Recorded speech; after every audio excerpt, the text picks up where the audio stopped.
3, 2, 1. Good evening, everybody, and welcome to the second episode of CriminalCast, a name comic show spin-off series brought to you by, tonight, it's Maker's 46. Very delicious bourbon. Get yourself some. Joining me tonight, I have the legendary Eric Breen. How you doing, Eric? Wondering why the main show doesn't have a name yet, but the spinoff does. And also with me is the ever insightful Nalo. How you doing tonight, Nalo? Doing pretty great, Ash. I got a large glass of bone cold cider. Bone dry, sorry, and I'm ready to roll. Bone dry cider. I've never heard of that. Is it good? Should I know about it? Extra. I think it's just hard cider that's very dry. Oh, okay. And Skip is supposed to be with us, but I think he is doing us. Oh my goodness, he snuck in. Imagine that. Right. Ignore the guy behind the curtain. Skip, welcome. Right on time, sorta. How you doing? I'm sort of on time, so I'm doing sort of good. Always a pleasure to talk comics with the likes of yourself, my good buddy Nalo, shall I say venerable Eric Breen, and I myself have a concoction that a friend, actually my roommate and I have thought up. Maybe not the first people to do it, but we call it a wet. It is Malibu rum, coconut water, a little bit of grenadine, and a splash of orange juice. So it's a little bit like a sunrise. I guess interesting. You can call it. Sounds kind of tasty. It's pretty tasty. It's I guess kind of helps you balance things out. It's wetter than wet, my friend. Wetter than water. That's for sure. So Nalo likes it dry and you like it wet. Eric, I think that's safe to say. Plead the fifth. Eric, I trust you're holding down the fort with a Coke Zero. Always. That's a way to go. If you're gonna drink any diet soda, I endorse Coke Zero. I got a free Pepsi Zero today for one of my little apps. I go to get gas, and then I go to the store inside, and you get like free stuff, and they have like, oh, free Pepsi Zero. And I was like, oh, all right. Haven't tried it yet though. I don't know if it's gonna suck. I don't know. Anyways, we're not here to talk about that. We're here to talk about Criminal. Everyone that's in the audience, good to see you guys. Thanks for joining us on our second episode. We kind of kicked this off the ground. If you like what we're doing, give us a thumbs up. If you don't like what we're doing, give us a thumbs down. But I just ask, if you do give a thumbs down, put why. A thumbs down to saying you suck and not telling it doesn't help. I don't know what to do. I don't know how to fix it. Comments are welcome. Constructive feedback. You know, I know we all want to do a better job and put on the best show that we can. Hopefully you guys are on the Criminal bandwagon like me. I just jumped on. I'm the newbie. I surrounded myself with 3 more knowledgeable people, because if I just did this I'm not qualified to do this by myself. We did our first episode with Reckless, and if you guys, if this is your first time watching, you haven't read Reckless, go out and get it. It's not very expensive, and it's a beautiful hardbound book. Super good production values. The art is fantastic. The coloring is amazing, and the writing is out of this world. If you're not reading the best in comics, why are you into comics? That's my question. So this cast is all about celebrating Ed Brubaker stuff. I named it CriminalCast because, unlike the unnamed indie comic show, I thought we didn't need a second unnamed Ed Brubaker cast. So Criminal is what he's most known for in the indie world, and it just kind of rolled off the tongue. And we're going to basically cover any and all Ed Brubaker material that's not Marvel DC, right? It's going to, if it's creator owned or in the indie zone. I think he might have done some stuff for Vertigo that maybe we might get to, because Vertigo is kind of on that weird middle ground of indie versus big publisher, but it's, that's what we're going to do. And hopefully you enjoy it if you're here, because we're going to spoil everything. This is not a review. We're not going to sit there and tell you whether or not you should read it. I'm telling you right now, you should know. You should read it, and we're going to spoil it, and we're going to geek out. And Skip, I hope you're ready. You can start us off by maybe giving us a synopsis of the book, and then readers can kind of follow along. For those of you guys who missed out the boat, you didn't read it, or if you just forgot, you read it so long ago, you're like Eric Breen, you don't remember what happened. We're gonna, we're gonna summarize it all for you, and then we're gonna talk about it. What do you think about that, Skip?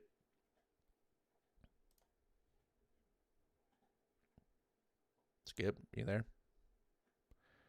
He might be eating a burrito. Oh, I'm hitting buttons again. I'm completely up for that. I'll go ahead and I'll give a little bit of that. And it might not be a bad idea to get a little word from Eric Breen if he is so inclined, but I will start with my end of the deal. So this is the first official criminal book from Ed Brubaker and Sean Phillips, and it is titled Coward, and I love the reason why, and it came back around so nicely. Essentially, it is a story about a man who orchestrates different jobs, different crimes. Of course, he works with the team, and he is notorious for being the mastermind behind those things. His name is Leo, and Leo is known for always getting away, always being able to get scot-free from the job. But he is propositioned by someone who he used to work with, who does not follow the rules as closely as Leo does. And Leo takes the gig anyway, and it does not go quite as planned. And from there, things unfold, and some of the most tense and lovely, hopey ways. And that's where we are with Ed Brubaker and Sean Phillips' first official offering of the book Criminal. Eric Breen, now there had been a few things that they had worked on together before this, not fully in this capacity. If you have them off the top of your head, would you mind noting a few of those? Sleeper. Mm-hmm. And I'm not sure if there was something else from them before they started Criminal. So I'm not 100% sure of the timeline. I do know Sleeper was several years before he started doing these. Mm-hmm. So there may have been something else, but I honestly don't know what that might have been. I think, well, see, it was in a slightly different capacity, but we did have Scene of the Crime, which Brubaker wrote, but I think Phillips just inked that. I would say the artist was like Michael Lark or something like that. Okay. Interesting. Keep that name in mind, Michael Lark. Continue. Yeah, I said I remember that. I have that, but I didn't know that was between Sleeper and Criminal. But now that you mention it, that probably was about 2006 or so, thereabouts. Okay. And then from there, of course, things went swimmingly, and they decided that they wanted to do a full book together. And they haven't stopped since. And here we are today talking about it. Definitely. So I have the book up in front of us. I think the format that we typically go through is to kind of just blast through the book with covering all the details. Because like I said, not everyone has necessarily read the book. Kind of give a summary, and then we can go back and talk about what the things that we loved about it. Do you want to do Indeed. that, Skip, or would you like me? You know what? How about you do a little bit of that, and if you need a tag partner, tag me in. I'll jump in. All right. I'll let you get back to that burrito. Thank you. And the wet. And a wet, yeah. Sorry, I'm not supposed to expose the behind-the-scenes stuff. So our book opens up, and it starts off with a prologue. That's not atypical, and we're introduced to our character Leo, and he's a criminal. This book it's like any crime movie you've ever seen. This book elicited memories of one of my favorite movies of all time, Heat. It elicited one of my favorite video games of all time, Grand Theft Auto 5. And if you've seen or played any of those things and you haven't read this book, then you can know right what this is. Leo is a coward. Yes, hence the name. He's known for not wanting to fight, running away. But that's also what makes him a good thief, because he doesn't get caught. And he plans everything out meticulously. And the prologue opens up to like what he's doing, and he gets away. And then we cut to 5 years later. You mind if I say something real quick before you go for on? it, man. Cut in. One of the things that the prologue does is it introduces us to the character.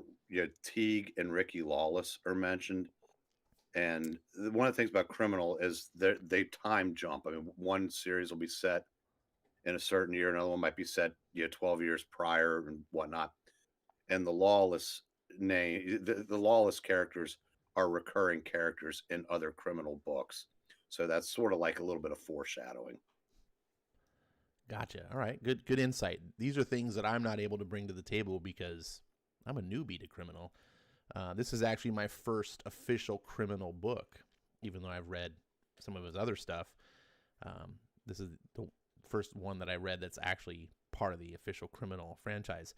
In that prologue, a heist goes wrong. His partner gets shot. Leo gets away. We fast forward a few years later, and there's a constant internal monologue going on, which I really love. It really adds to the noir feelings of the way Brubaker writes. He's not approached. He's at a museum, scoping things out, and these two individuals who appear to be cops are kind of watching him. And there's the black guy and the white guy. And the black cop is, he's kind of got an ego and thinks he's all that. The older white guy is just like, man, he already knows. He already spotted you, and kind of puts him in his place. And Leo walks away, realizing like, he just made these guys cops. And the black guy, he's like, he's got an ego, wherever he's hot-headed. He confronts him and gives him the whole pat down and does all this stuff. And, Leo's too smart, though. He's covered his tracks. He hasn't done anything wrong, and he gets away. But ultimately, we find out through some discussions that these guys want him for other purposes. Let's see. Is this where they? Yeah, they've got a job planned, and they need. I'm just wondering if this is where they revealed it yet, because the story is really Brubaker likes to bounce back around in the narrative. Yeah, they broach the idea. He turns him down flat. The black cop wants to lean on him, but Seymour says, "Don't worry, he'll come around. He always does." That's right. Okay, so turns out cop's bad, and that's the big key, and that's one of the first big reveals of the book, and one of the things. Well, we'll discuss that later. And then we get introduced. We see more of Leo's life. He's taking care of an old guy. His name's Ivan. He's senile, and he's also his mentor. And Ivan's partner had a son, and the son was Leo. Right? Am I mistaken that? Yeah, Tommy Patterson was his partner, and his son was Leo. So Leo, his dad goes away to prison for a long time, and his dad wants Ivan to take care of him. Well, Ivan's old now, and he's senile. He's got Alzheimer's, and he's a heroin addict. And Leo owes everything to this guy. He's kind of like his father in a way, and everything that he knows how to hustle on the streets and do stuff. He learned from this guy who's this old master who is now at the end of his life. He doesn't know what to do. He's stressed out, and we can start to feel that Leo is getting, I gotta maybe do this job after all. Like, he doesn't want to do the job. He senses something's not right. His instincts are saying, like, walk away, don't do this. And then a girl shows up, and she kind of confronts him with some information that also influences him, and basically gets him to finally go, all right, I think I'm going to do this. We get introduced to this bar, which used to be a speakeasy. Let's see. And we get some of these supporting characters that we'll talk about. One of them was an old partner of his that kind of grifts in a different way. He does this thing. He's a con man. He fakes like epilepsy and things like that, and gets people to basically give him money. It's pretty funny. But ultimately, the important part is that he's going to take the job. He gets convinced. We also get introduced to the big bad guy, the kingpin, if you will. It's this character, Roy L.T. We'll get more to him after that. Now, the job is a pretty simple one. It's an armored car heist, and this car has supposedly a bunch of diamonds that is going to be taken to a court hearing, and it's basically evidence, and that's why the cops are involved. They know about the evidence. They know when it's going to go on the truck, where it's going, and they need Leo, who's a master, criminal. Think of him like Ocean. This book kind of reminded me a little bit of like Ocean's 11. He's kind of that guy in a way that he's the planner, and they're gonna basically steal the diamonds. And the book goes through all this planning and how they're gonna do it, how they kind of like figure out what they can do with the truck. I won't go into the details of that, but that's part of the really fun. If you're like me, if you like heist movies or stories or con job, things like that, how are they going to pull it off? You get a lot of that. Let's see. Oh gosh, I'm getting lost. There's so much that goes in this book. I wasn't prepared to give a synopsis. Can tag me in at any time. Come on in, Skip. You're better at this. But before he does it, just want to point out something that will matter later in the story. When they do the scene where Leo's dad is being hauled off by the cops, it's for the murder of Teague Lawless, and that will come into play later. That'll matter later in another criminal book. No, in this one. Oh yeah, okay. Yeah. All right. So, as the plan had kind of been set and showed by Leopold to everyone, of course, and I do forget her name. Just remind me of Greta. That's right, Greta. Greta comes out and of course says like, "Hey, you know that they're gonna screw us over. So what's your backup plan?" And Leo's like, you know me. I got no backup plan. I play by the rules. But let's just keep our eyes open and just keep our eyes on them. That's kind of the main thing that we can do. From there, he gets Ivan back from the man that is the head of the bar, who owns the bar, kind of like the little safe place. It reminds me a little bit of the Continental from John Wick. Like a poor man's they go Continental. And like a poor man's Continental, like exactly.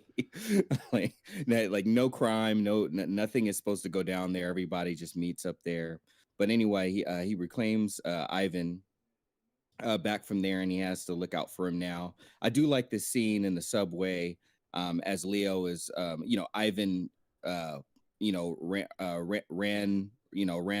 basically he was working the streets and had snagged a lady's purse out of her wallet. Leo had to give it back to her and was like, "Hey, we're not working the streets right now." But he takes him into the subway and he tells him like, "Hey, just case the subway. Who's the richest man in here? And he reveals that he has to kind of give Ivan some mental exercises, essentially, to try to keep him sharp and try to keep his Alzheimer's at bay. So as they go through the train and whatnot, at the end of it, his Alzheimer's does come back up, and he's like, hey, where are we? So we get to the day of the job, and sure enough, here comes remind me of the guy's name again that does the gags, the seizure Donnie. gags. Donnie. I think it's Donnie. Yeah, one of my favorite characters in here. Those epilepsy gags are really good. So he picks up Donnie and just talks about how they kind of threw the cops off. There was a bomb threat and a picture of the mayor eating a pickle. I still never, I think that might be a New York thing or something. I don't know. I never got why that was so significant. Anywho, sure enough, they got Greta staging the reason why the cops are going to have to stop and get held up in the tunnel. And as they're going into the tunnel, a few of the other pieces are there. There's a car that says it's out of gas, and and it's going to take a while for it to get towed, at least an hour. So that all works within their window. All the players are essentially in place, as well as Jeff and Seymour, who are supposed to be creating a traffic jam up front to kind of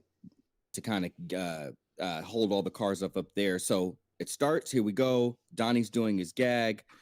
They stop right in front of the police truck. They're like, hey, you guys know CPR, come out. The police officer is like, all right, go ahead. We're stuck anyway. As soon as the police officer starts attending to Donnie to try to hold his tongue from going, from him swallowing his tongue during a seizure, bam. Leo hits him in the back of hits the police in the back of the neck with the taser. The police officer in the car sees it, so he's calling for a backup. So now the clock is officially ticking. They got a few minutes to go in there, collect the diamonds out of the truck, and jump in the getaway cars, and then start to make their way out of there. But something goes wrong. They get in there, and boom, the cops get the drop on them, and they start lighting them up with gunfire. Leo gets hit, he goes down. Greta grabs the briefcase. They start to try to make their way out. Another one of their partners, I forget his name, he gets popped in the back of the head. Greta takes some slugs to the gut. Things are looking really, really bad right now. Everything's upside down. There's cops in the back. There's essentially cops in the front. Greta pops a cop in the head. The Leo's starting to make his way out. Jeff's calling for backup. And Leo takes Greta's gun, and as a cop, freeze. He starts shooting at the cops. Of course, he misses because he's a terrible shot. Their getaway car was the car that said it had ran out of gas, and he specifically picked it because it was a really tiny car. It's a Mini Cooper, and it can go on streets that cop cars can't fit through, like streets that people walk on. This part kind of reminded me a little bit of the Italian Job, because I believe they use Mini Coopers in like some tunnels. So I thought that was interesting. I never stopped to think about which came first, the chicken or the egg, when it came to that one. What were you going to say, Ash? Oh, no, I was agreeing with you. Yep, that's totally what it got me. I was going to add some, if I may. Yeah, please. So while this is going down, that's where Leo realizes that Seymour didn't call in the bomb threat, and he goes, I expected to be screwed over, but I thought it would be after the job, not during.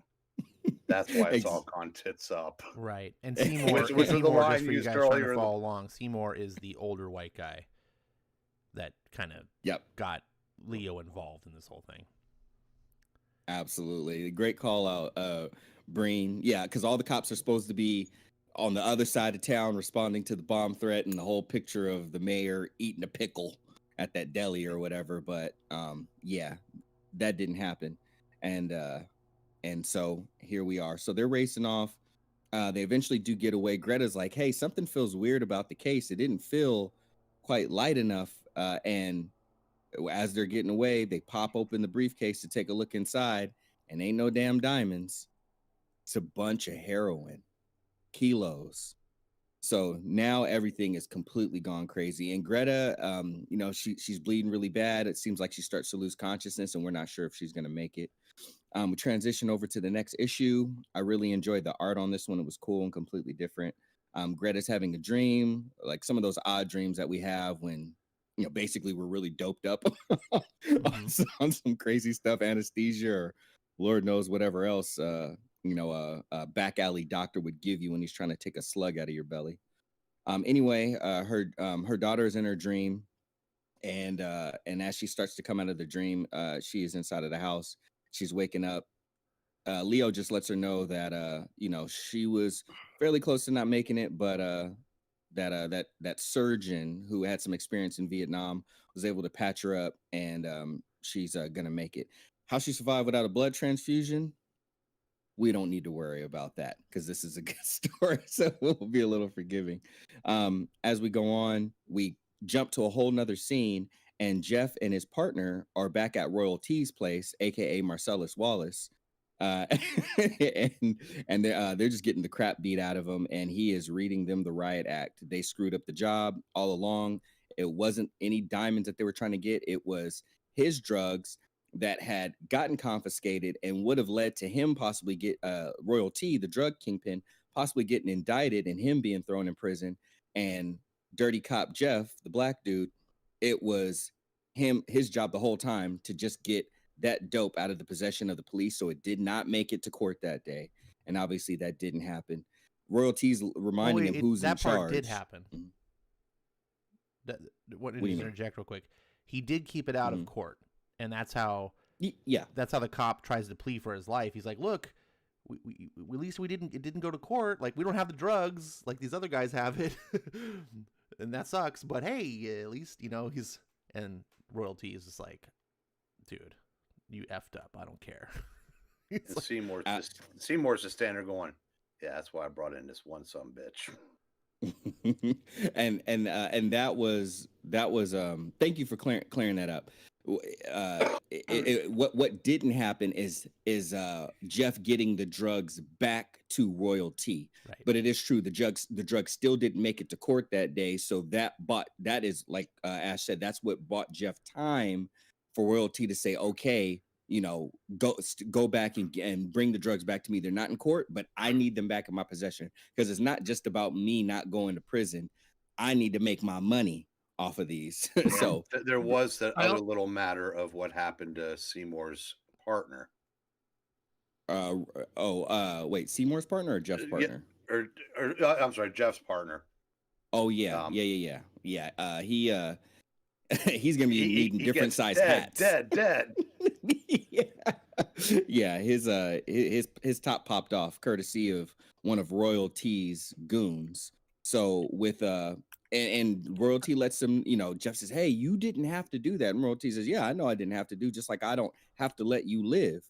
So you keep that in mind. You go get my drugs. And matter of fact, since you keep screwing up, I'm gonna put someone else with you. I'm gonna put my buddy, I'm forgetting his name right now. He was one of my favorite characters in there too. Delron.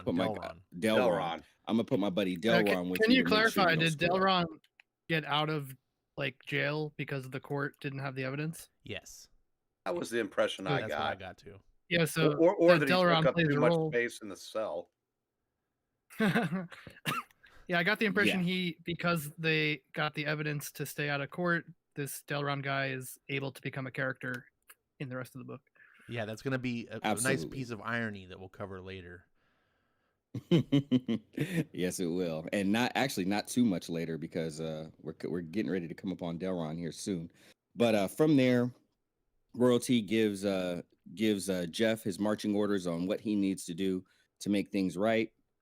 We jump back over to where Greta was recovering, and we finally find out exactly where it is. They're recovering out in a farm that is in Leo's family. It's not in his name, so it makes things a little harder for people to trace it back and find out their exact location.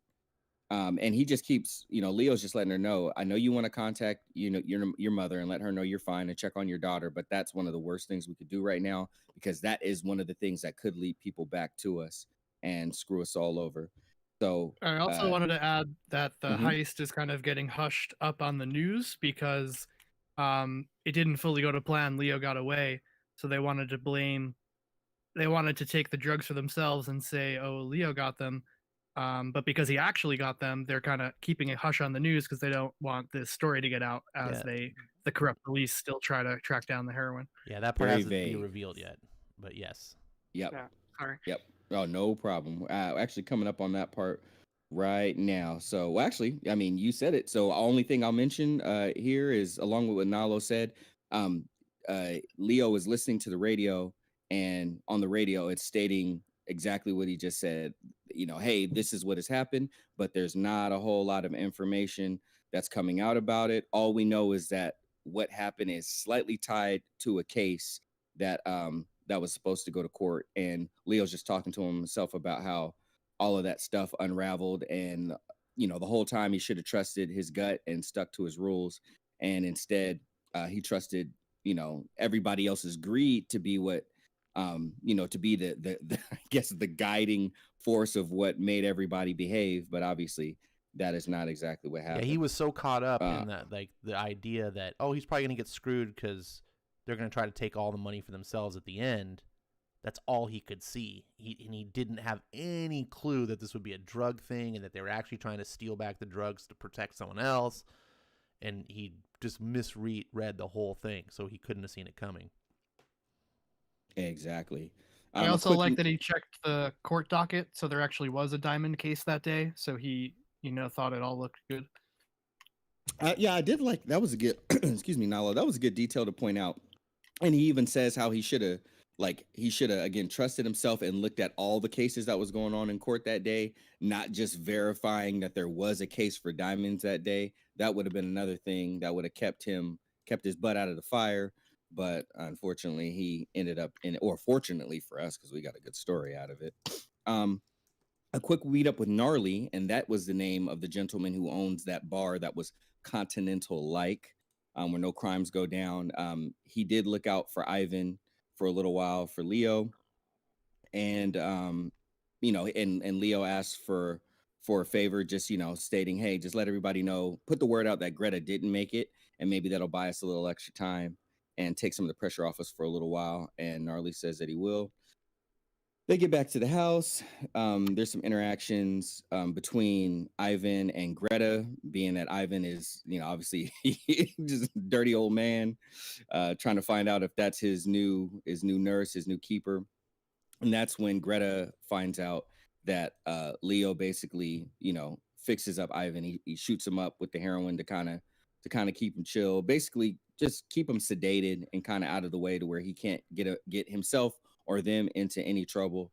And Greta, kind of brings up the fact she kind of touched on it a little bit earlier in the book, but she's a junkie, or excuse me, she's a former addict, I should say, and to keep that stuff away from her as far as she can, because obviously she might relapse. A little bit more discussion, just talking about how they need to stay out of the way until everything blows over. And here we go. Delron makes his appearance coming out of a brothel. I'm not even going to quote what he said, but let's just say Delron lets us know the type of person he is. Jeff's on the phone. Sounds like with Royalty, just letting him know, hey, things are getting tight for me. People are, asking me about, my partner and all these other things, and I'm gonna, like, things are basically coming down on me, and it's making it harder for me to do my gig. So sure enough, they Royalty and Delron kind of drive off to an address that they're going to shake down. We find out whose address that is a little bit later. Greta and Leo are outside just shooting at some bottles. I think she's just trying to get him to get more comfortable with the idea and get better at shooting, because obviously things are getting tight. And he's a terrible shot. He misses by a mile, and that ends up being a factor later on as well. They talk about she talks about getting him a sawed off. Uh-huh. He actually says that there is a shotgun there, but they just don't have any shells, so they decide that's a good opportunity to go into town and get some shells should they need to defend themselves. And she wants some pie because Who doesn't love pie? So they go to a diner, have a little run-in with some idiots that are there trying to hit on Greta, and Leo just keeps his cool the whole time.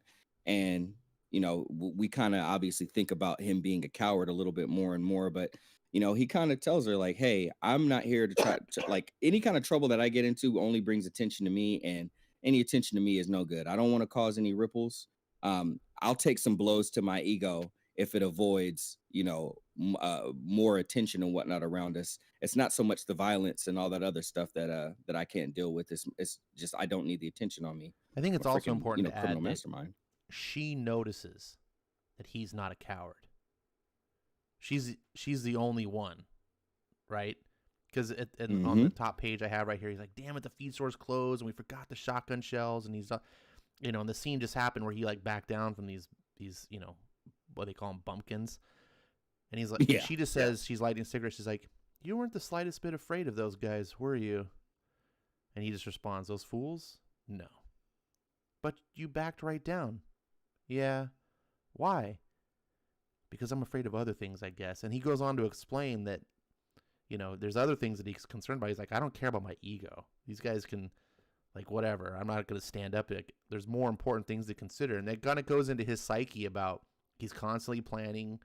He's a survivor, and he's like, there's no point in getting in a fight with these guys just so that he can maintain some of his pride. He's like, they're just idiots, like, whatever.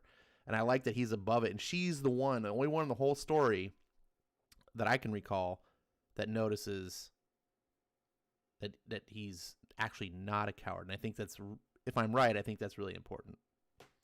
Yep. Go ahead. Another thing real quick. You're talking about Delron. That isn't royalty with him. That's just I don't know if it's Jeff or just one of his guys. It's Jeff. It is Jeff because royalty is far too important to go on those kind of runs. Absolutely, he is up fortified in his drug king castle. But Ash, I'll say something real quick. You're 98% right. Oh. One other person finds out that Leo is not a coward, but not until like the last 2 pages. Oh, right. Yeah, we know about that part. But so after all that, another important thing to piggyback. I'm glad that Ash did bring it up the way that he did, because Greta points out you're different. You're not like everyone else. And he was like, most people are really different when you get to know them. And she's like, yeah, but usually it's a disappointment. This wasn't. So she, a little bit of interest comes up. They go and back that foreshadowing comes up right away. You're like, it doesn't take long. Oh, yes. Nope, that's paid back pretty darn fast with pretty big interest. They get back there. Leo is out still from being fixed up. Greta's checking her wounds, takes off some of the gauze, and is just looking down at her scar. She has no clothes on. And Leo accidentally comes in. She's like, hey. He's like, oh, man, I'm sorry about that. I didn't know. And she's like, no, it's okay. I was just, trying to decide if this new scar was too hideous to show you. Of course, he makes a nice little remark about how the scars just make her body more beautiful.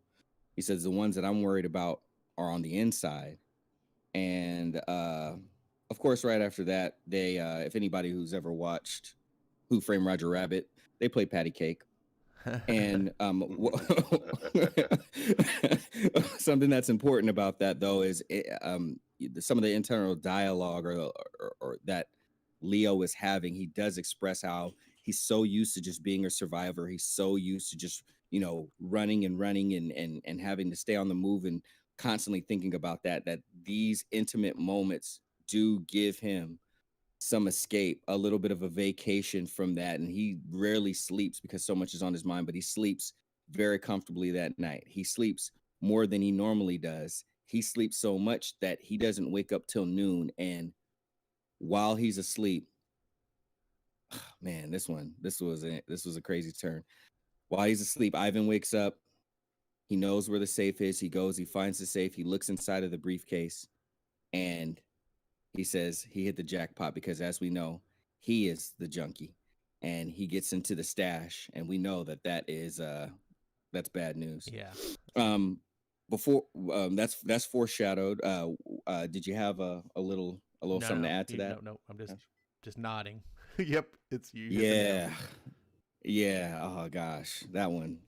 Yeah. So another scene jump. We're back with Delron and Jeff finally shaking down that address. Come to find out, it was Greta's mother. They found out where she is.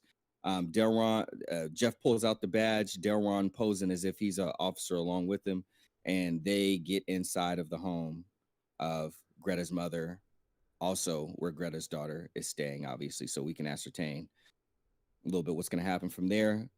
As he's talking about how much he slept and how well he slept, Leo wakes up next to Greta, throws his clothes back on, is going into the room, and he goes into Ivan's room and he sees that the briefcase is wide open and a whole kilo of heroin is out of there.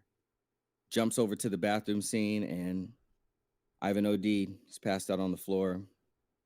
Yeah, because it's And he's important gone. to point out that this isn't just heroin. This is like the purest of the pure. Like it hasn't been cut, and Mhm. that's part of the reason why the drug lord. I mean, it's a lot of heroin, but it's even a lot more heroin than you see. And so Ivan just shot up like he normally shoots up whatever he gets on the street. This stuff was way too potent, and of course, we see what happens. Absolutely. Ivan Seymour Hoffman. Oh, Ivan Seymour Hoffman. Shout out to Phil Seymour Hoffman. Oh, I'll forever miss him. But yeah, he's an older gentleman, so there's no way he was probably going to survive that OD. He is gone. And Greta comes in, and her being, a recovering addict, they starts to go back and forth. She's just talking about how it wasn't his fault. You can't control what other people do, but obviously it happened because he slept in more than he normally does. He would have already woken up and gone and fixed up Ivan the right amount of their normal junk. So this didn't happen. So this is a really tough scene for them. And, he basically, they get to the point where she's like, what's going on? Just like kind of like, he's like, you don't understand. This is not just a normal person, not just like a family member. Like there was more to the story with him. And I feel deeply responsible because of the role that this person played in my life in a way that you could never understand. She's like, tell me. And he just says, I can't. And he walks away, and he goes outside and begins to dig a grave. And eventually she comes out after him. And it's just like, hey, like you're going to let him go out like this? And we get a small flashback to when Leo was younger. His father was there. Ivan is there. And he's 8 years old, and they're beginning to teach him how to pickpocket. And we see a little bit of the role that he played in his life, just basically telling his dad, you got to show the kid the reality of the world that we live in. We are survivors, and this is how we survive. And it's best to him to learn that sooner than later. And he continues to dig the grave. And then we get another flashback scene that is very important to the whole entire series of, Leo's dad, getting taken away, supposedly, like Breen said, for the killing of Teague Lawless. And all his dad says is, Ivan, just take care of him. Like, don't worry about me. Just make sure you take care of my son. You keep him safe. And Ivan's holding Leo back as he's trying to rush to his dad, who's getting put in the back of a patrol car. Finally, Leo gets And that's an important, Ivan really in important scene that you don't know why yet. Yeah, hugely important, and doubly for how we're talking about at the end of this book, and even as far as Cruel Summer, the very Criminal 2019, that it plays a role in that too. But Greta just doesn't feel right about him burying him like this, and Leo has to tell him he lived outside of the system, and he died outside of the system, off the grid, and this is just how it goes for people like us that's in our line of work. It's probably better that he is gone now, because the way that he was living was really no way to live. Alzheimer's, having an Alzheimer's and being, a junkie. So she's just trying to press him. She just wants to get it out of him. Like, tell me more. Tell me the backstory. What's going on? And he's just like, look, I don't need your help. I got myself into this. I'm going to get both of us out, but I don't need your help. And she's like, I'm just trying to get in. Why won't you let me in? You're afraid to let me in. You're an effing coward. she just blurts it out like in the midst of it, and she's even mad at herself, and he just keeps going on with it. I think that kind of sealed the deal. If there was any hope of anybody else getting in besides Ivan to truly know Leo, she just slammed that door shut, even though she Yeah. didn't want to. Right when she like It's just made that progress earlier. That's why I think that other scene was really important, because she did start to get in, because she did go, hey, and not see him as a coward like everyone else. And then she kind of nixed that because of her own frustration. She just wants to lash out. She honestly, I don't think she really thinks he's a coward. She's just frustrated, and then that causes him to kind of shut down. That's my take. Absolutely. I'm right there with you. Shut all the way down.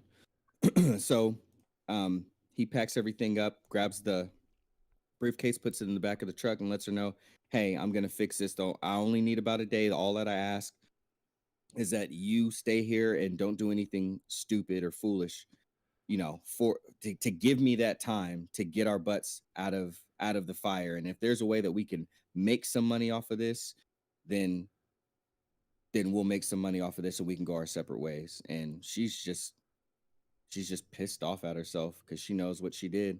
She walks back into the farm, goes back into the bathroom where Ivan passed away, and that open kilo of heroin is right there. And now we see that internal battle of should I, shouldn't I, the fight for her not to relapse. This is a really emotional moment for me, but I'll get into that later. Mm-hmm. Absolutely. I can say it hit home for me too.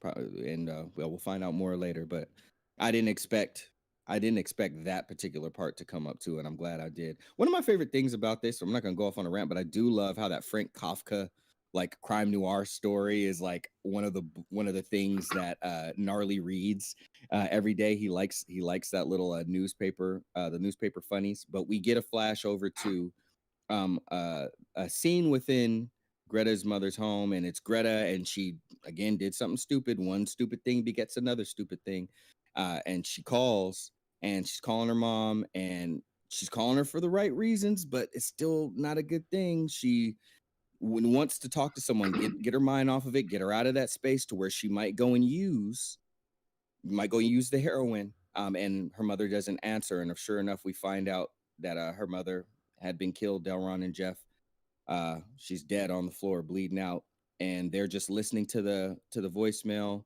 trying to hack a way to get a location on where the call is coming from, and they've got Greta's daughter tied up there. And they get enough information, found out that they're about right outside of about an hour or 2 hours right outside of the city. So they're going to start to make their way out there. Before they do, they take some pictures of Delron next to Greta's daughter as she's bound and crying. So as Seymour goes in, not Seymour, as Leo goes into town, he goes to meet up with someone. It's a childhood friend who they grew up together. Their families were very close because both of their parents were criminals. They actually would work together at times. They do some jobs together. She is actually in law enforcement, though. She's actually internal affairs. So they go and they talk, and he's, just kind of giving her that information. They've got a family bond, so it's nothing that she would use against him. But she lets him know, like, hey, the people that you're in with, hey, here's the thing. And there's some interesting details that get revealed too. And it dawns on Leo as she's talking to him and finds out more about how Jeff helped get Delron, like from being convicted, helped get him out of prison. And then his, Jeff's boss, the crooked cop, ends up, blowing his brains out, mysteriously committing suicide. And his friend, a friend from internal affairs, tells him like, hey, Seymour, like, got you as part of the job. You didn't realize it, but you're the perfect fall guy because you always get away. And that's when, and he's just mad at himself. Leo's just like, dang it, I didn't even realize it. Like, same things. Seymour was part of the big reason that set me up right there, and me getting away just went right along with Seymour's plan.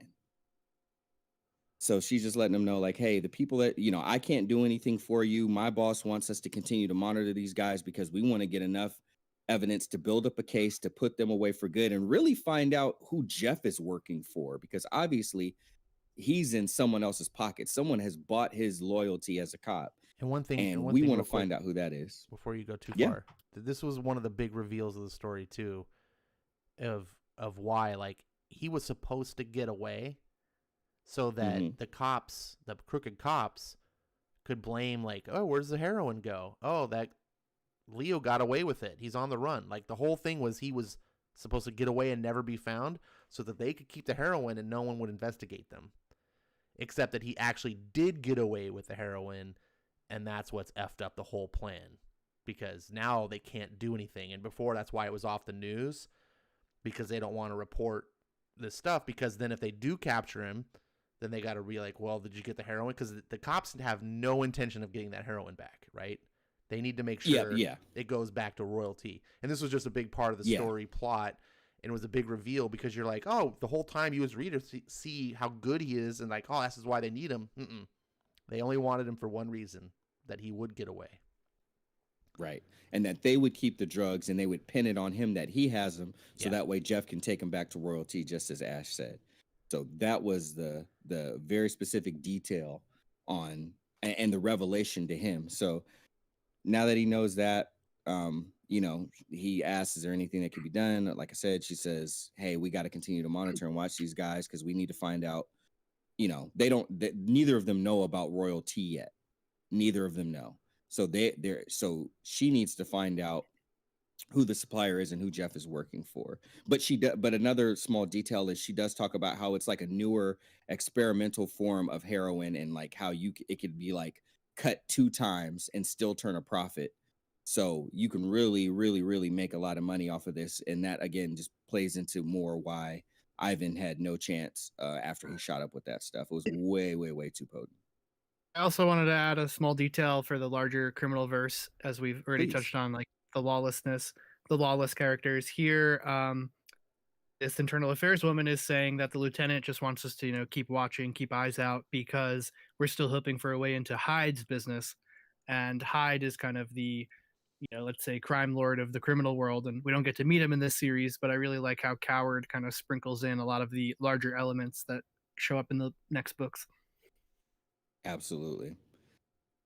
All right. So from there, you know, Leo, he's still got the weapon that Greta took from one of the police officers when things went south.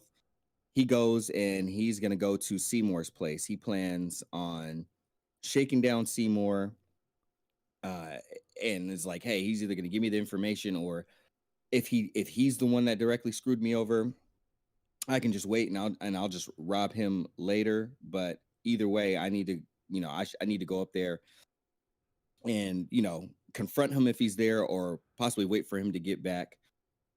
While he's going and he's waiting on Seymour, we see that Greta is back at the house. She didn't use any of the heroin. She's just up there chain smoking her cigarettes. Some lights are, you know, flash through the window. She turns around and she's thankful, because she thinks it's Leo, and now she has some company. Makes it a lot easier for her not to be tempted to use. We cut right back to Leo. He's ripping apart Seymour's apartment.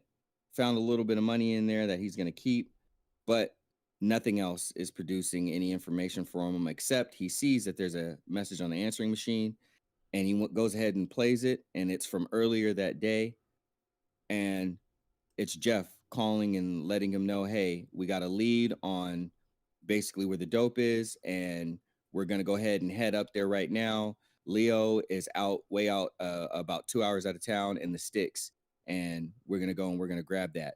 And Leo's like, no, because he's not there to help. He's not there to defend Greta, and Greta does not know they're coming.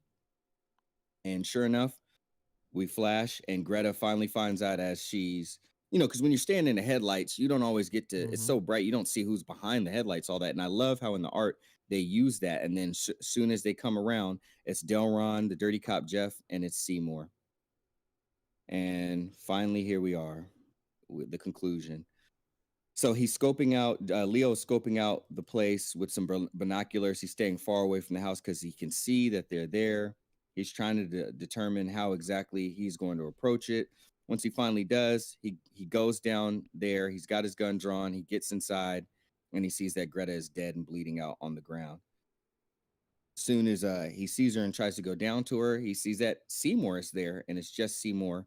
Seymour basically just lets them know that he had Jeff's ear enough to talk them out and let them know that that Seymour's gonna get Leo to give him over all the dope. They can go their separate ways. He can keep his life, XYZ, all that good stuff. Sounds too good to be true, right?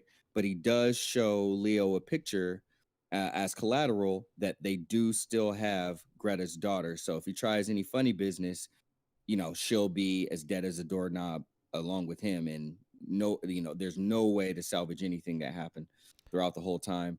Quick side note, just before we go too further. Go for it. Just an important thing that I missed until I got to later in the book. Mm-hmm. Notice Greta's face. She's got burns on her face.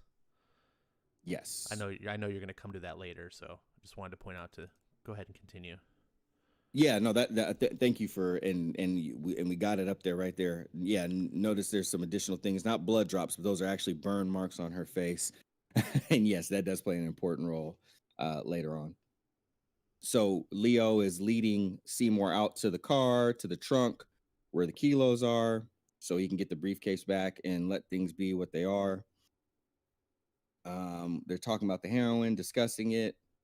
Leo opens up the trunk, shows Seymour.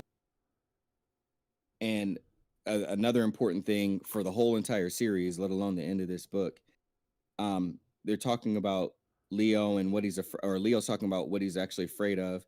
And Seymour tells him, like, I know you a little bit more, and you're afraid to end up like your father. You don't want to go to prison. You don't want to make the same mistake that your father did. And Leo tells him, it's not really that. See, everybody thinks that my dad went to prison for killing Teague Lawless, where that's absolutely not what it is, because my dad would have planned it out better and he would have gotten away with it. Why would he be standing around waiting for the cops to get there? Right. And right as he's, he distracted Seymour, and he's like, hold on, wait. But that's also, hold on, that's a huge revelation. Mm-hmm. When you're reading the book. You're like, oh, and immediately he killed Lawless. And his dad is dead because of him. Because his dad had no idea the cops would even be coming, because he didn't know Lawless was dead. And this is haunting him. And now Ivan had to take him in and be sort of like a pseudo father, and did, and that's why he owes. There's this backstory, it all just kind of coalesces in this 2-panel sequence here. At least that's for me. That's how my experience was. Yeah, no, it's true. I mean, that's a part of it. That's why Ivan means so much to him, because Ivan would have never had to look after him if he would have never, been the reason to kill T. Lawless. Now, it is led up for that to be a revelation to the reader. Leo never expressly finally says that, right? But he says everything up into that point. So it's like he put the implied. spoon to our mouths. Yeah. Exactly. Like, we need to do we only need to open up our mouths, reach out, and grab the food off of the spoon. Like, and Ed I love Brubaker that put Brubaker it right doesn't there just for us. spell it out for you. That's so. That's a great thing. Go ahead. Absolutely. So he's got Seymour distracted. Seymour's following along with the story and finally complies.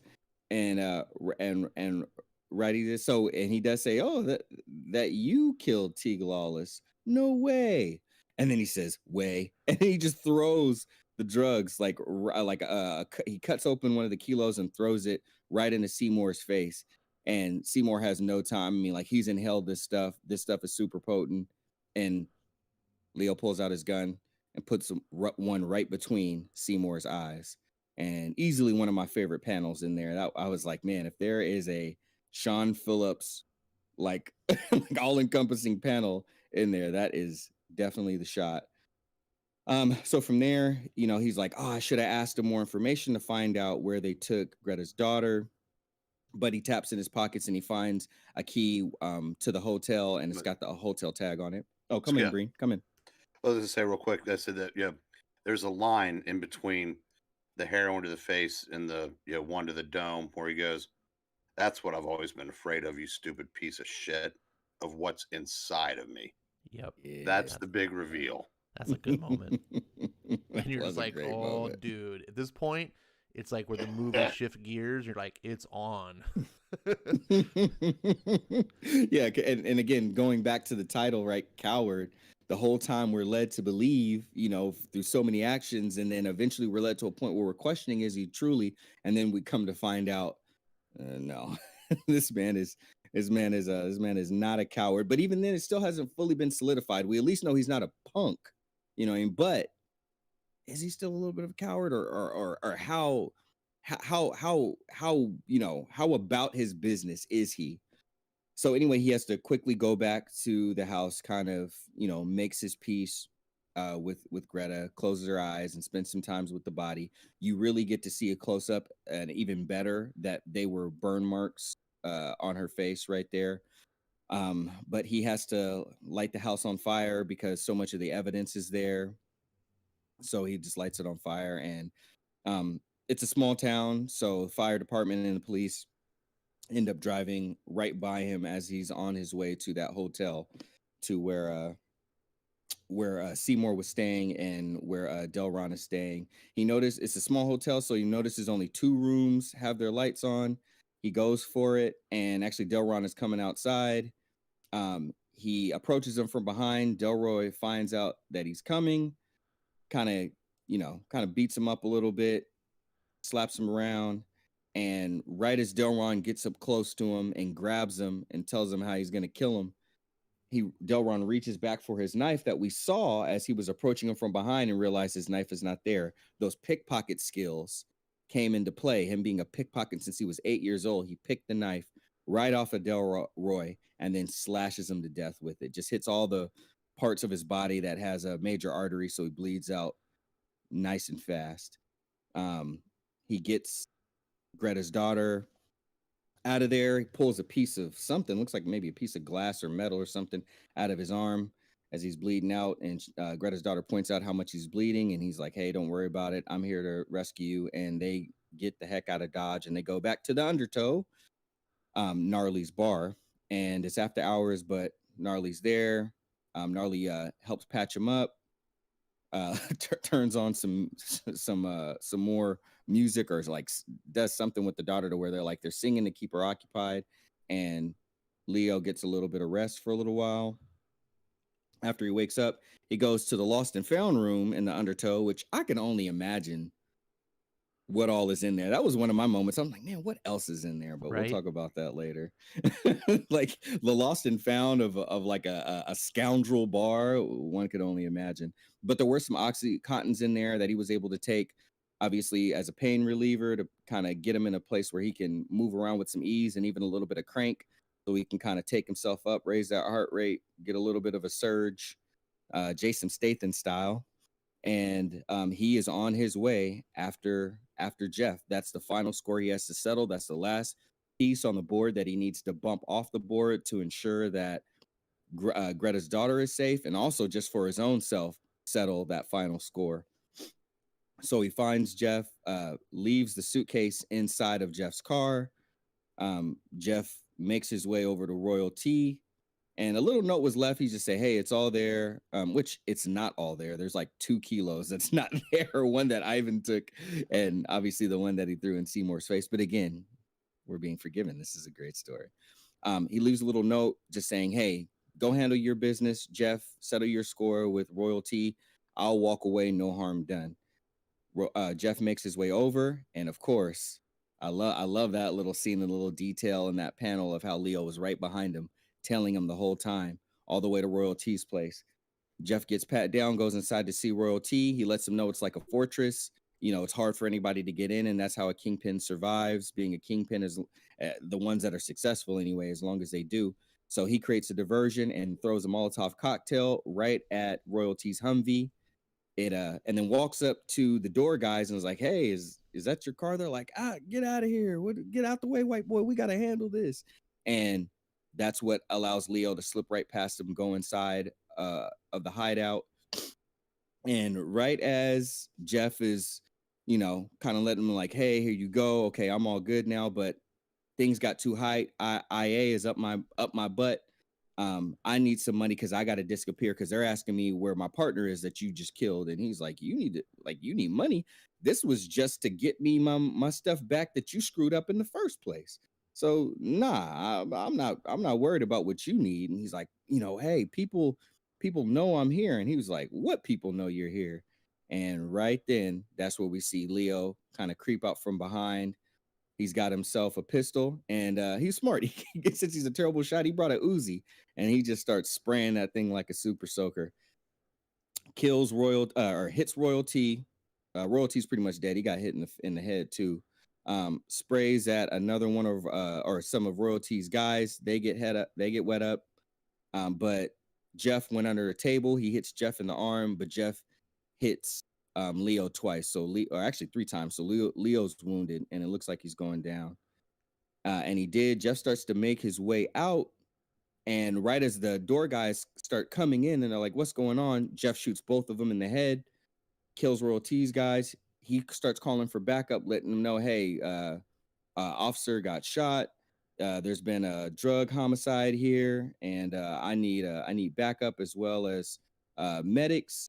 And right after he's done saying that, we see that Leo has got just outside of the door and squeezes a few more rounds from the Uzi right into Jeff's chest, takes him out.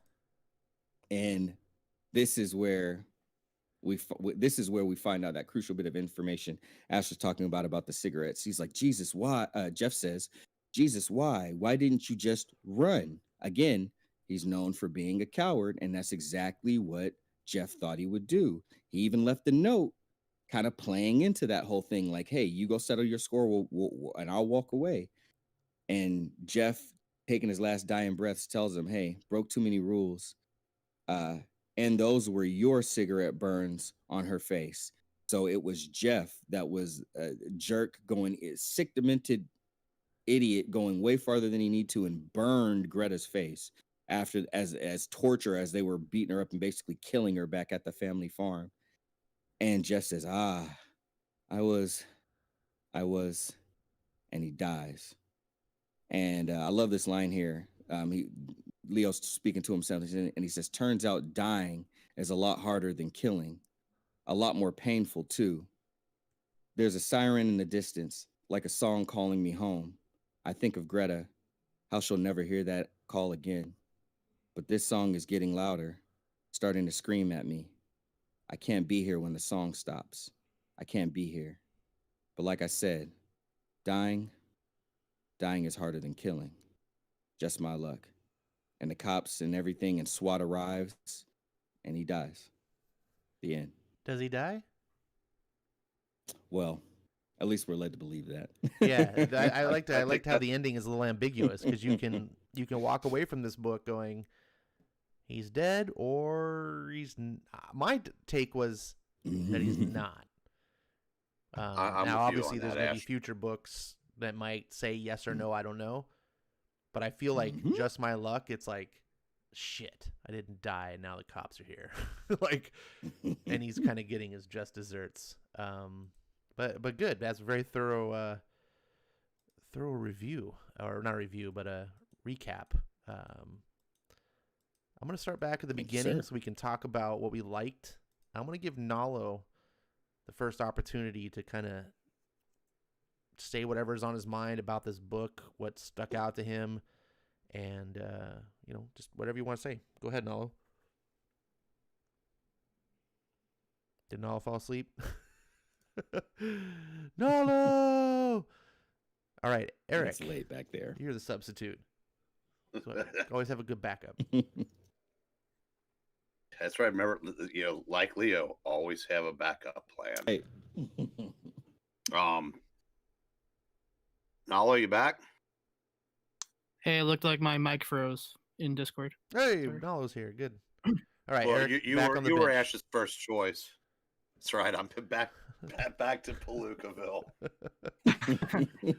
Well, a bit less relevant to Ash, but having this be my first time rereading Coward since I've read the entirety of Criminal, my biggest takeaway was just how many little seeds and how many little nuggets that pop up in future stories are actually in this book. And I think like my favorite part of the book, and I think it's kind of a theme we're discovering on the show together with Brubaker, is these are all very cliche noir kind of books, but they're not predictable. You know, the with as we saw with Reckless, you couldn't tell where it was going, and I was just as surprised that he was getting screwed in the middle of the job when the police showed up and like, look, you're under arrest. I just felt like so many times you saw police do seedy things and turn on people after telling them, hey, I'm going to work with you, and that really just set the book off for me. And I think that the way that these volumes play with the title really means a lot, and how just like this concept of coward. And I think Ash said it best that there's really only one to two characters that even see that Leo's not actually a coward. He's being mislabeled as a coward due to all this stuff under the surface with his life that we don't know about, and we will get to know about a bit more in other series. So I thought this was like, you can't really enter the world of Criminal any better. It's kind of like this gateway book, and I guess I have that context because I read them all. You don't, Ash, but that's really where my mind was rereading this, and just how much is here that is relevant in the other books. And so that's what I got out of my reread. Very nice.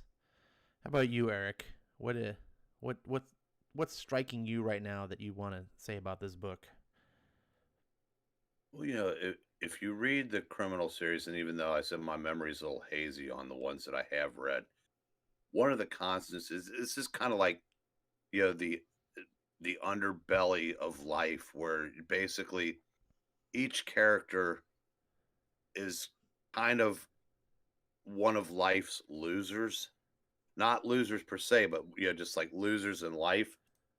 But Leo, and one of the things that I think that's so great about Brubaker's books is like the character of Leo turns out to be flawed though he is, incredibly capable. And it's like he's in control while seeming to not be, but it's not like he's just stumbling through the plot and stumbling onto the right thing to do. This guy knows what he's doing. And I said he makes a couple of crucial mistakes, but I said he doesn't fit the pattern of just like a straight up loser, which I think is kind of like a thing with Brubaker that separates some of his protagonists from protagonists in lesser stories. Mm-hmm. I just thought this was and one of the things I really like about his books is you get to know you get to know the characters, and you get to care about them to varying degrees, to where it hurt when Ivan died. It was a gut punch when Greta died, even though they have to die for this story to work. And it's almost like it's like, when's it going to happen? But it doesn't lessen the impact.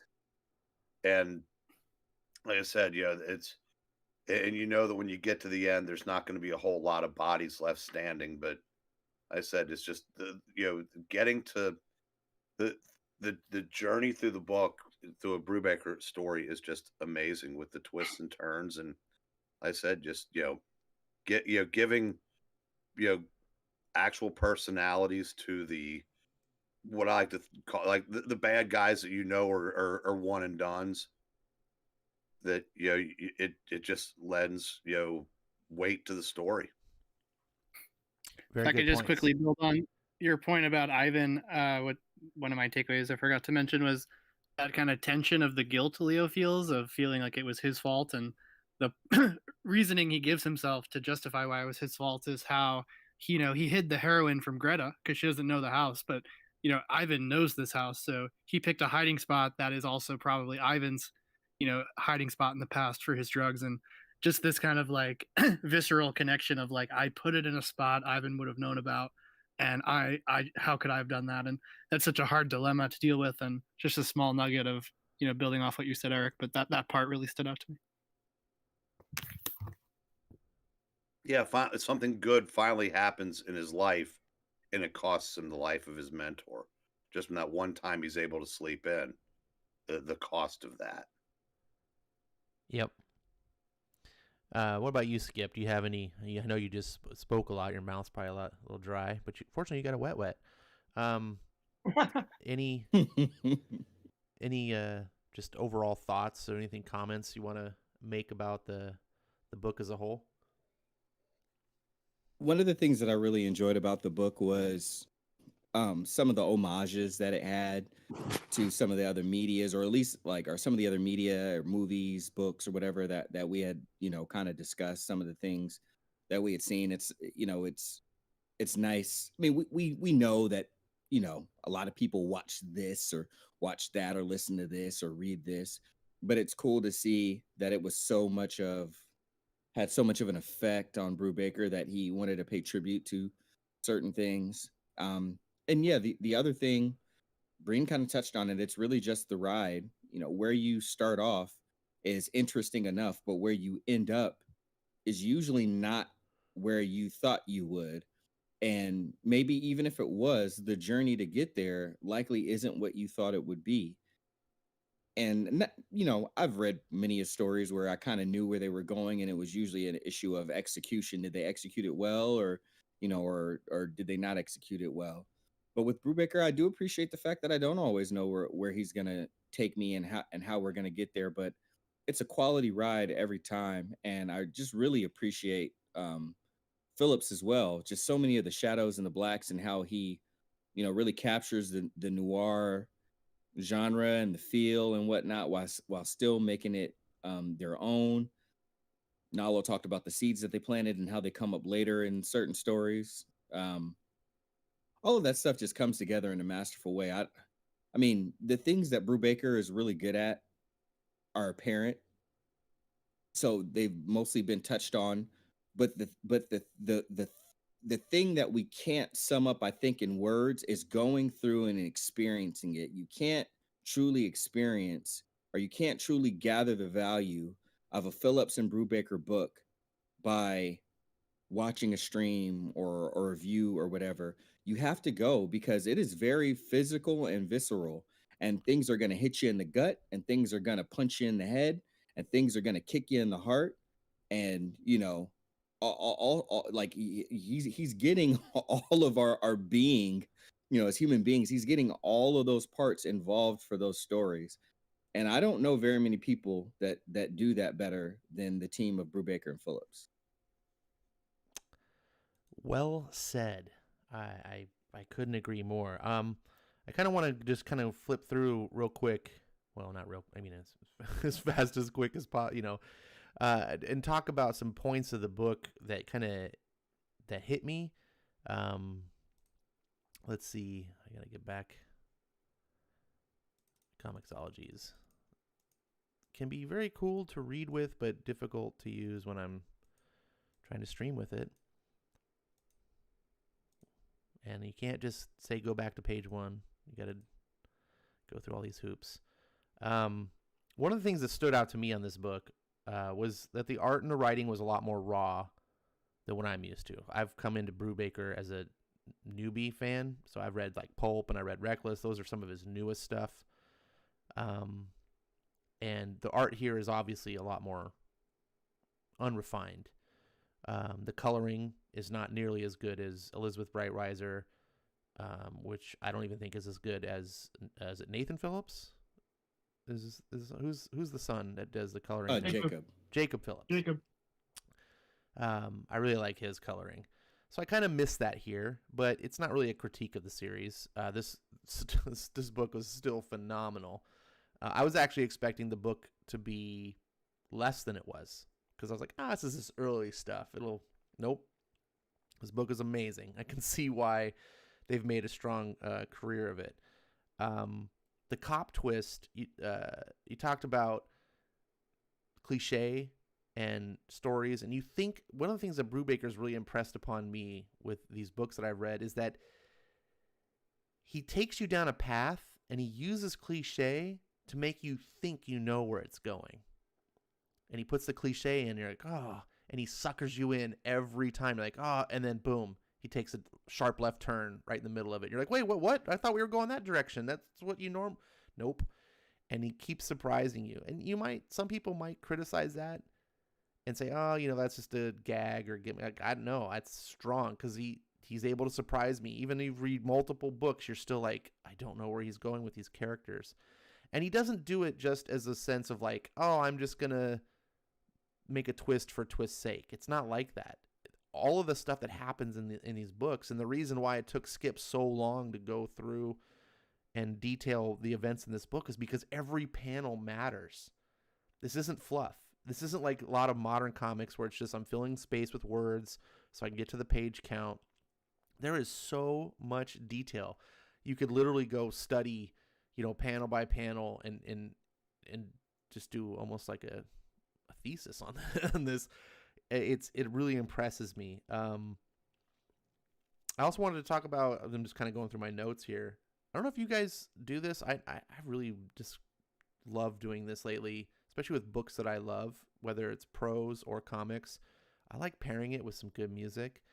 I put on the Grand Theft Auto 5 score for the game, which is a phenomenal piece of work, by the way. They got some great musicians to do the score of that game, and it worked perfectly with this book. Do any of you guys listen to music when and if so, Yes, what I do. music did you listen to when you read this? I do. I I think I was listen. listening to some Apex Twin. Oh, nice. Aphex Twins. Very dope. I listen to an ambient essentials playlist that is on Apple Music. And I also listen to an instrumental piano vinyl right before that. I listened to side A of it. George Winston, Oh, I believe is the artist. I'll grab it again in a second. I just tucked it away, but yeah, that's what I listened to. all right. So yeah, the guys, anyone listening, highly recommend doing that, especially if it's a book you really want to dive into. I find it makes it a lot more immersive. And I was really shocked when I was reading this book.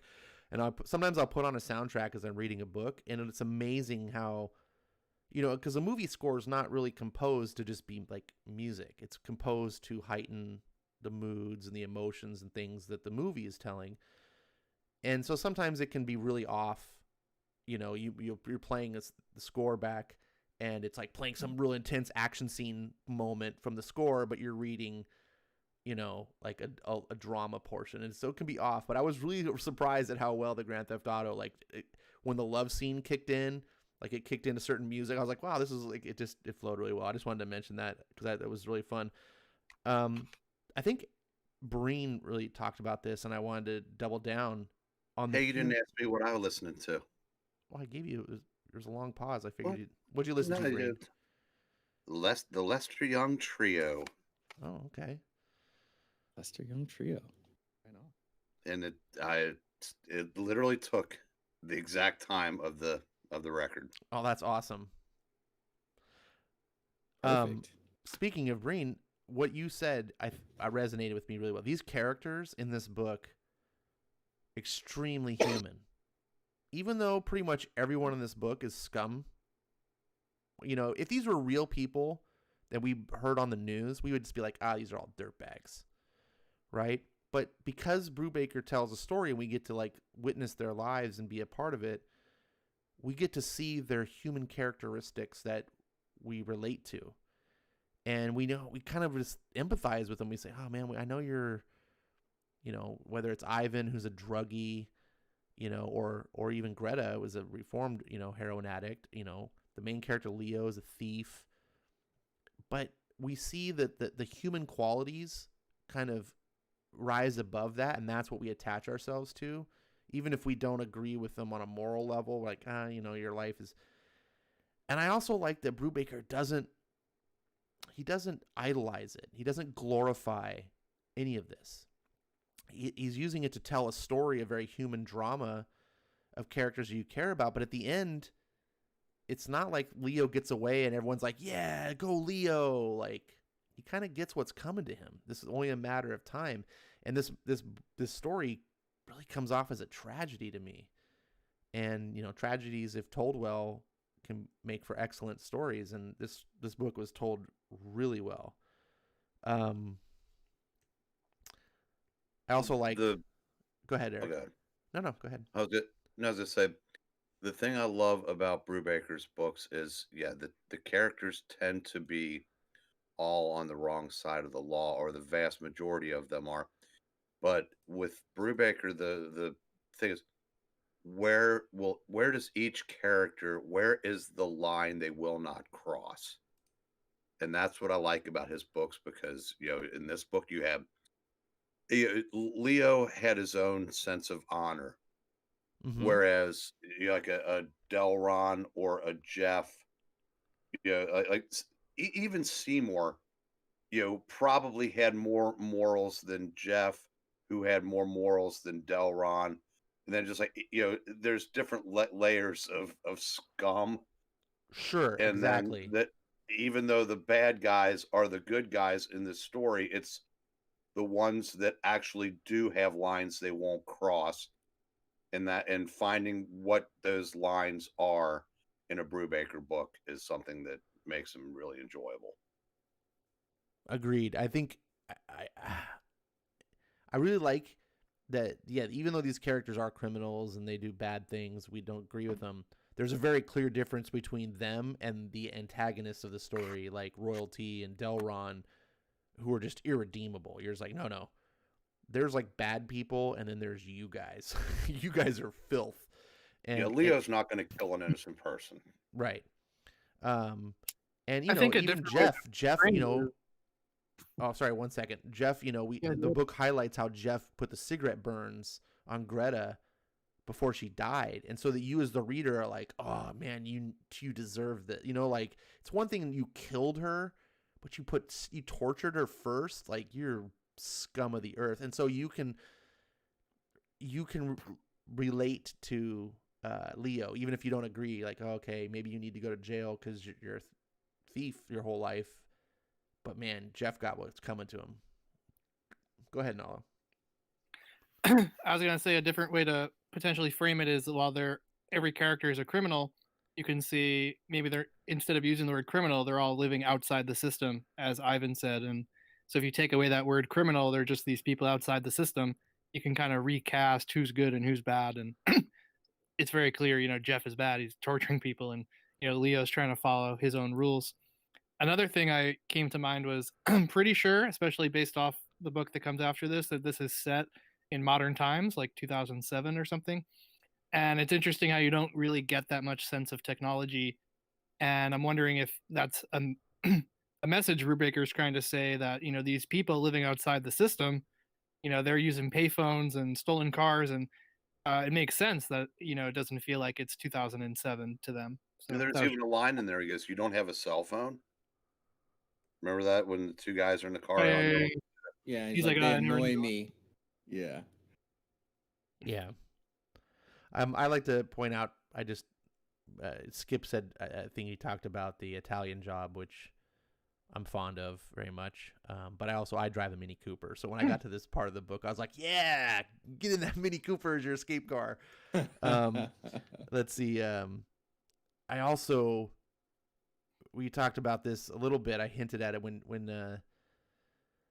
Skip was doing the recap about Greta coming to the farm, and you get this sort of connection between her and Leo.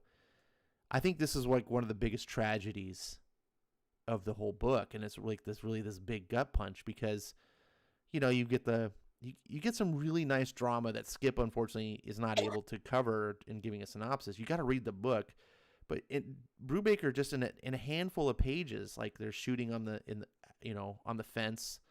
There's this bonding moments, and it did feel a little bit more rushed to me than maybe he would do today, but not by much. And they go out and have some pie, and they have this strong emotional connection. You get the love scene, and I like that Brubaker doesn't overdo it. It's not about gratuitous sex. It's about these characters really do make a connection.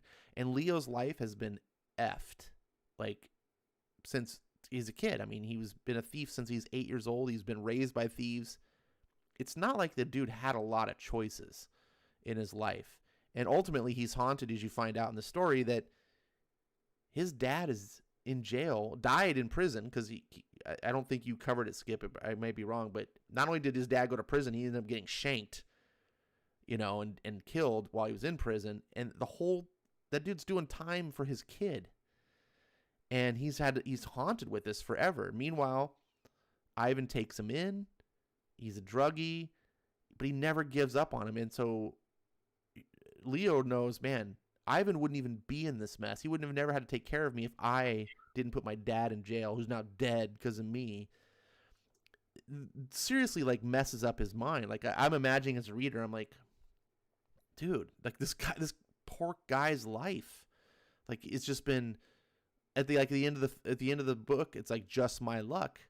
I thought that was relevant to the entire theme of what Leo is, like, just his luck. He's never had luck, and the one time he gets with, like, Greta, you're like, oh, his luck's about to turn.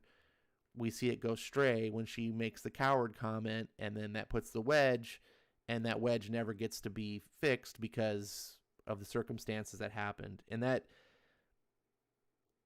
really hit home for me. Like, this was very impactful for me and made me really, these characters I cared about. I thought Greta was going to be a lame character in the beginning. She shows up, she's smoking, oh, I'm going to do this job. And I'm like, oh, she's some loser bimbo, but she turned out to be a really cool character. And then one of the other things, the scenes I really liked was the knife fight. I don't know how far I have to go, but when he, this whole fight when he comes up with Delron, and he's at the ice machine, and I just loved, because I caught this as I was reading it, and his back's turned, you see a knife on his belt, and it's so subtle. It's just right there. It's in your face. You could see it, but it's not like there's no arrows pointing at it. You see Leo coming up with a gun. He's got a bead on him, and then Delron stops him, knocks a gun out, and he's faster than he looks. Fuck. And he made another mistake, and he's getting his ass kicked. Fuck. And you're reading this at the time, not knowing what's going to happen. You're like, oh shit, Leo, no. Like, no. And then as you're reading it, at least for me, this was going on. He's like, fuck you. What do you think you're going to do, pussy? He's getting his butt kicked. You're going to shoot me? And he's pulling his hair. And I'm like, just when I get to this part, I'm like, that knife was on his back. Holy shit. And you just start to realize what's about to happen. You just made the biggest mistake. And you see them grab the knife. And like, I realized this right, like, couple frames before it happened. And that ability to carry the reader, your audience, with you like that without having to spell stuff out. And I don't know, it played so well for me. In that scene he just hold the knife. You're like, yes. That worked really well for me. And I liked ultimately that this was kind of a revenge story, which is weird because I'm not a big revenge story person. I don't really believe in revenge. I think it leads down dark paths. But I think when you tell a story well, it's emotional and impactful, and it's more of like, oh, it sucks that this had to happen to these people. Every time I read a Brubaker book, it reminds me of a movie. Not because I feel like he copied or plagiarized anything, but because it just evokes themes and ideas that I've seen before. And this one evoked the movie Unforgiven. If anyone's seen that film by Clint Eastwood, where the main character is a villain. He's, but the cops, coincidentally, are even worse villains. And they get their comeuppance. And this character, Leo, turns out to be sort of, that hand of fate for these other villains. And then ultimately, after he does what he needs to do and everyone gets their just desserts, Leo gets his, which brings me back to another common theme that I seem to be seeing with Brubaker in these type of stories, is the whole live by the sword, die by the sword. Have I missed anything? Am I off course anywhere? Oh, you're on it. No, and something I noticed in the book, going back to Greta for a second, when we talk about lines that characters are willing to cross, obviously they got to her and they were looking for the heroin. It is clearly not there, Yeah. but they killed her just for the hell of it. Oh yeah, 'Cause there's it wasn't good. It wasn't to send a message, because all that would do is motivate him. It's like they killed her because I said it was just something to do. That was the impression I got from that. And I no, said, and you're then right on. with Jeff putting out you burning her face with the cigarettes, and it's just almost like when you realize that just how how different the whether it's honor among thieves or however you want to put it, just how much worse. There are bad guys and worse guys, and then you realize just how despicable. And especially there was somebody who had taken an oath to uphold the law, being basic. Because to me, I said Jeff, whether he did the actual killing or just the torturing, to me he was the worst of the bunch, Oh yeah, easy. because he's supposed to stand for something. I mean, royalty, is a piece of shit from birth. I mean, he's a drug kingpin. I mean, there's no redeeming qualities there. Delron's a dirty as hell cop. Well, Delron's the worst, but Delron and Jeff, because they were supposed to be, law enforcement. Those, because those two to me were worse than Seymour. But again, like I said, they're if you're looking for a good guy in a Brubaker book, I guess the closest you were going to get was the IED lady. Right. Yeah. You make a really good point there, Eric. One of the things about Jeff was that Jeff has an out. Jeff's a cop. He can arrest these guys. Like, he could do things. He's got options that some of these other characters don't have. Like you see Leo doesn't have a lot of these choices in front of him, so he kind of gets by in the wrong way, but he's just trying to survive. People like Delron and Royalty, they're just scum. They don't know.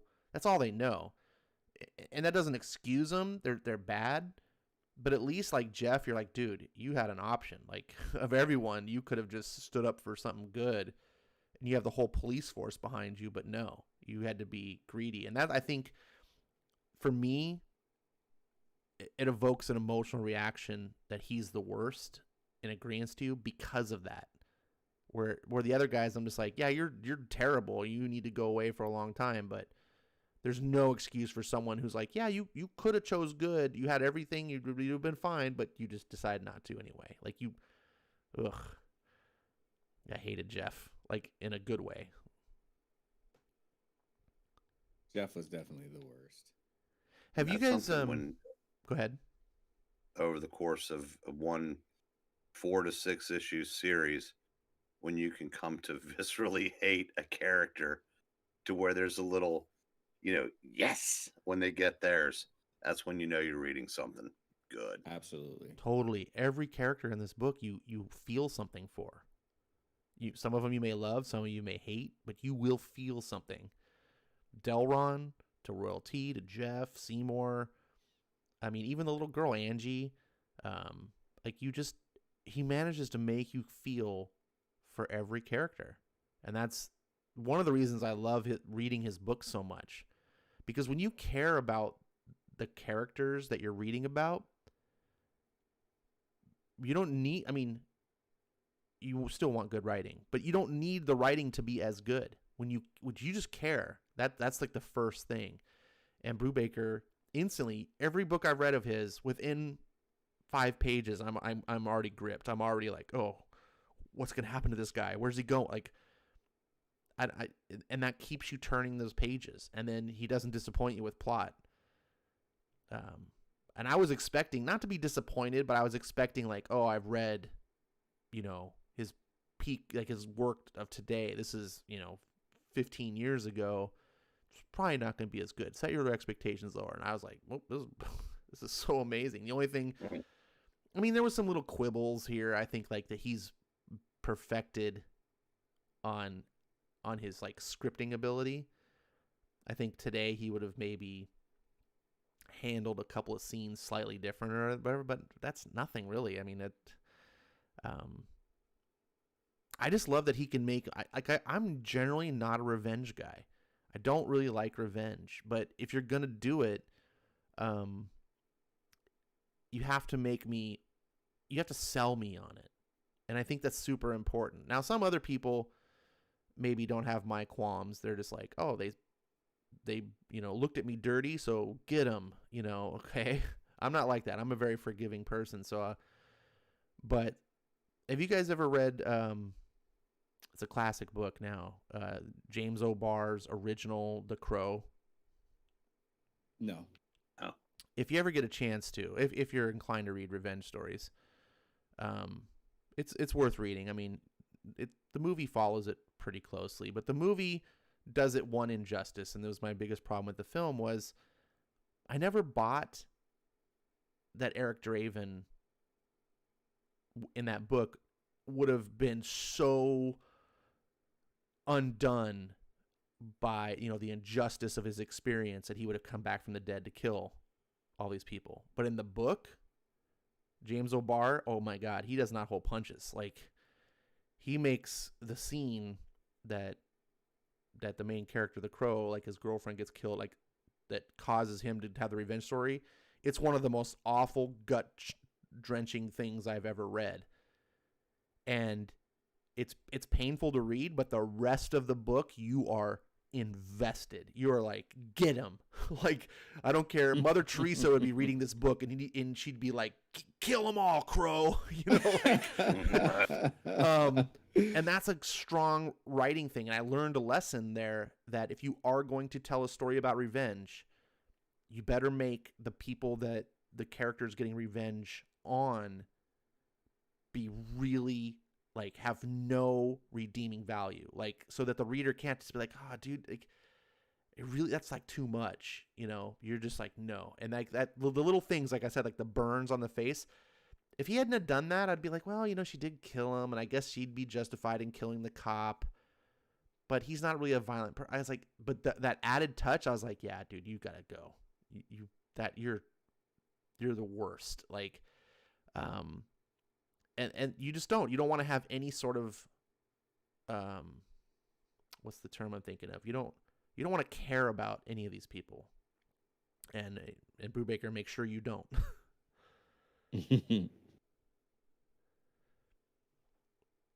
Well, I've monopolized the mic a lot. Does anyone have any comments on things that I've said, or any things in the comments that the audience has said? Well, Moran, you kind of touched on, something that you were talking about a little bit. Brubaker isn't afraid to put any of his characters through the ringer, maim, kill them if needed to serve the story. Most modern day comics, women and minorities are, quote, protected classes, end quote, no harm. And yeah, no, that's true. I mean, everything is for the purpose of the story. Everything is to serve the story. And I really appreciate, the focus that he and Sean Phillips put on the story. It's a big thing. And of course, we've kind of talked about it.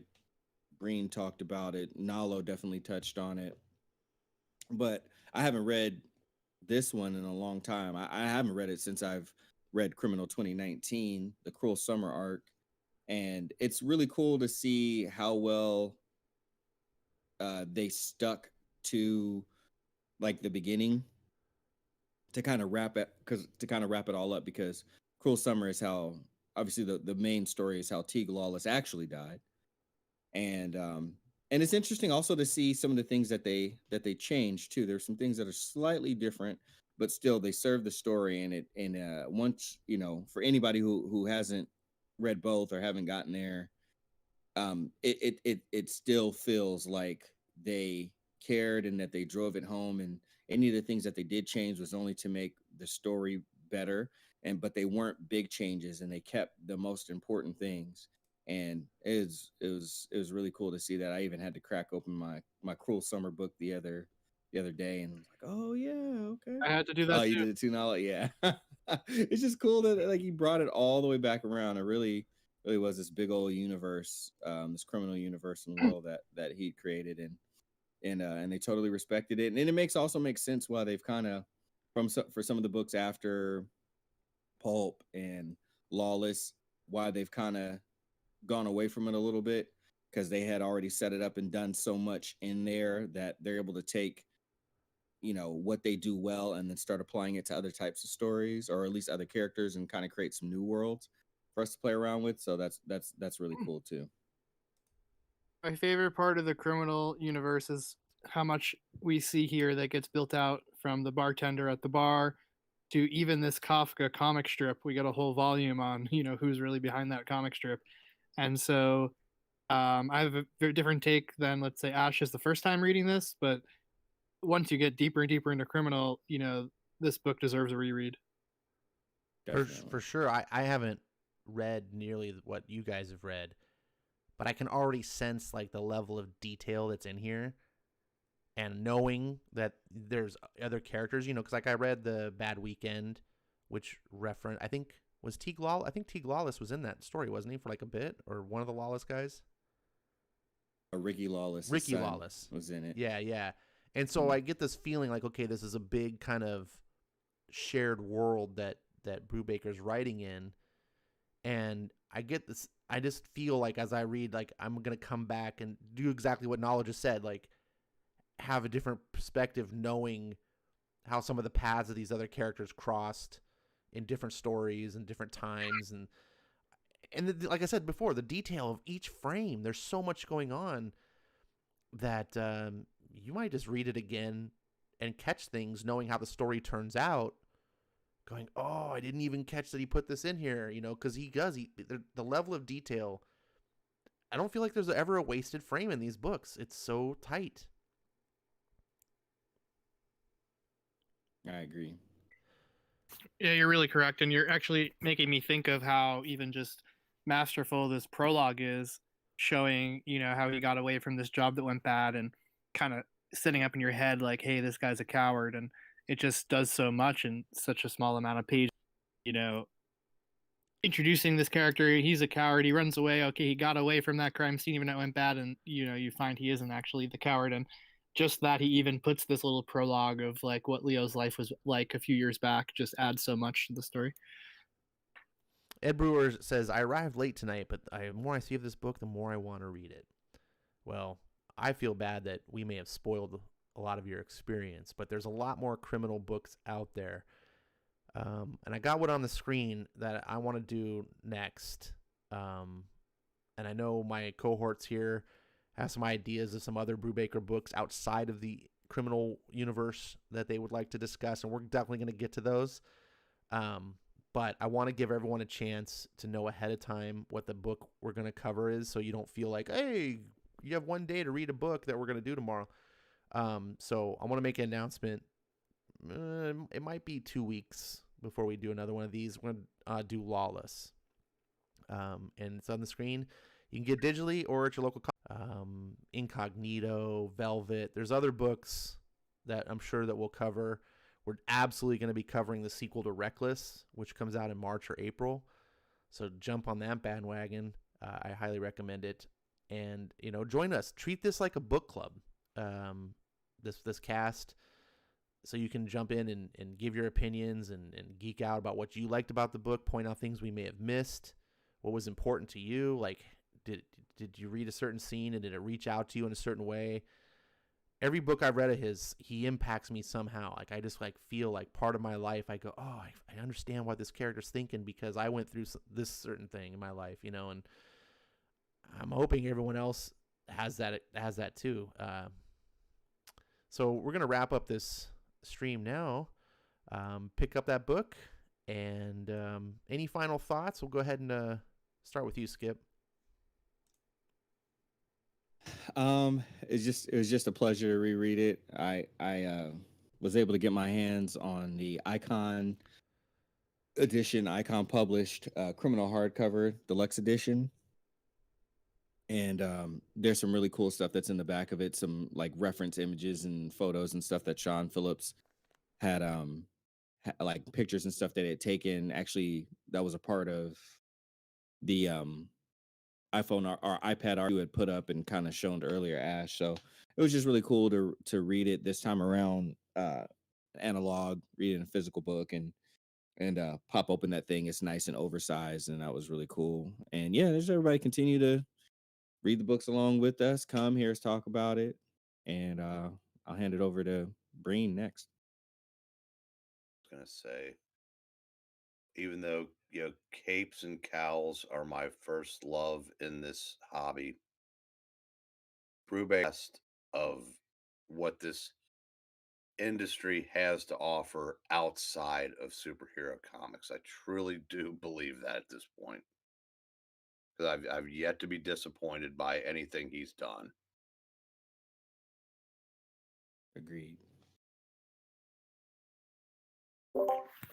I'll just build on that and say I think this is pretty much the best the industry has to offer. And I'm really, really excited that Ash, you like this volume so much, because I think there's a big mountain to climb in terms of quality, and we're going to get a lot more. So I'm really excited to be part of this criminal cast.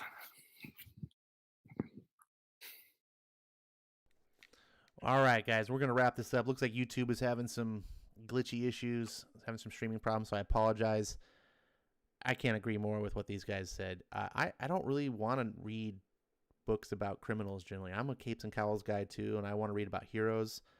But when a story is good, a story is good. And these are so good that I can't stop reading them. All I can think about now about getting books is, yeah, my floppies are coming out, and there's some good stuff that I'm buying on the floppies, but I just want to get that next Brubaker hardcover. Like I did this, and that's what comics should be about. Like you should just be enthralled and just like super enthused and excited. So I can't wait to read Lawless, and I can't wait to be back here with these guys talking to you about them. I hope you guys all will join us. And if you're listening to on the after stream, like not the live, thank you for watching us. And also check out the Indie Comics, the Unnamed Indie Comics Show. It's every other Monday at 7:30 p.m. Pacific. So it'll be a week from this coming up Monday will be the next episode. That's with me and Skip, and we cover books like Firepower. And that's it. Thanks for watching, and have a great night. Don't forget to tune in to you're doing another show here in about 20 minutes, are you not? Yeah, I do a story time stream. That'll be here at 10 p.m.